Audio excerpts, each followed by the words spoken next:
Europe महादेश में प्रकृतिर कराल रूप भयंकर ग्रीष्म प्रभाव में संतुली होउछि सारा महादेश। तापमात्रा 43 डिग्री पार सबु रेकर्ड भांगी जून मास। फ्रांस, ब्रिटेन, जर्मनी और इटाली भली देश में स्थिति असंभाल। जून 2026 शेष सप्ताह पश्चिम और केंद्रीय यूरोप रे देखा मिली तातीर प्रकोप, जहां साधारणतः जुलाई किंबा अगस्ट रे अनुभूत हुए।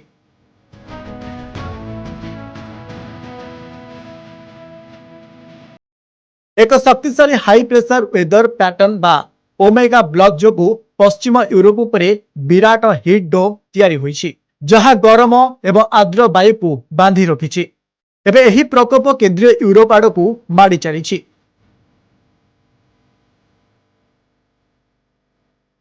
यूरोपर घरगुड़िक साधारणतः दीर्घकालीन गरम पाई प्रस्तुत नथिबारु वर्तमान निजको ठंडा रखिया पाई लोके व्याकुल होई पड़िछन्ति। राति मध्य गरमरू आश्वस्ति मिलू नहीं।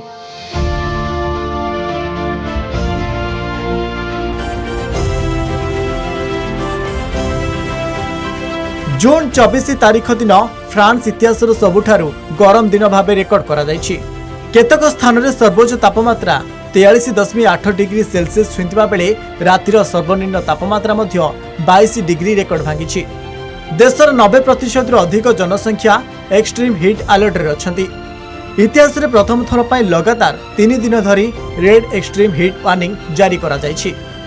सेहिपरि ब्रिटेन रे जून मासर पुराना रेकर्ड सबु भांगी तापमात्रा 36.4 डिग्री रु 36.7 डिग्री सेल्सियस रे पहुंची।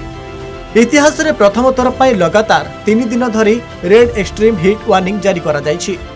स्पेन बिलबाओ भली शहर रे तापमात्रा 40 डिग्री रु 42.7 डिग्री ऊपर को चली जाइछि। स्विट्जरलैंड रो बेसेल रे जून मासर सर्वोच्च 38 डिग्री तापमात्रा रेकर्ड होइछि। इटाली एवं जर्मनी भली देश रे रेड अलर्ट जारी। यूरोप रो मात्र 20% घरे एसी रहिछि। तेणु हठात गरम बढ़िबा जोगु पोर्टेबल एसी, फैन एवं आइस बॉक्स पाई बजार रे प्रबल भीड़ जमिछि।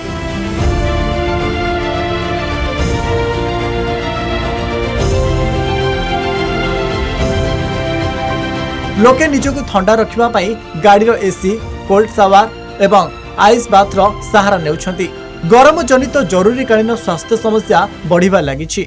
एसी रो व्यवहार जोकु विद्युत रो चाहिदा एते बढ़ी जाइछि जे ब्लैकआउट हेबार आशंका देखा दैछि। फ्रांस रो केतक एटॉमिक रिएक्टर मध्य एही गरम जोकु प्रभावित होइछि। विशेषज्ञक मतरे विश्वर अन्य अंचल तुलन में यूरोप बहुत शीघ्र गरम हेउछि। 2050 सुधा एठारे एसी रो व्यवहार 2 गुणरू अधिक होइबो, जहाँ परिवेश एवं शक्ति व्यवहार उपरे आहुरी चाप पकाइबो।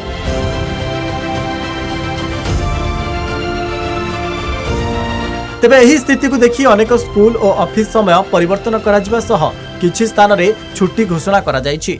विशेष करी वृद्ध और पिला मानकर जत्न नेबाकू परामर्श दिया जायछि। Bureau report, Kalinga TV.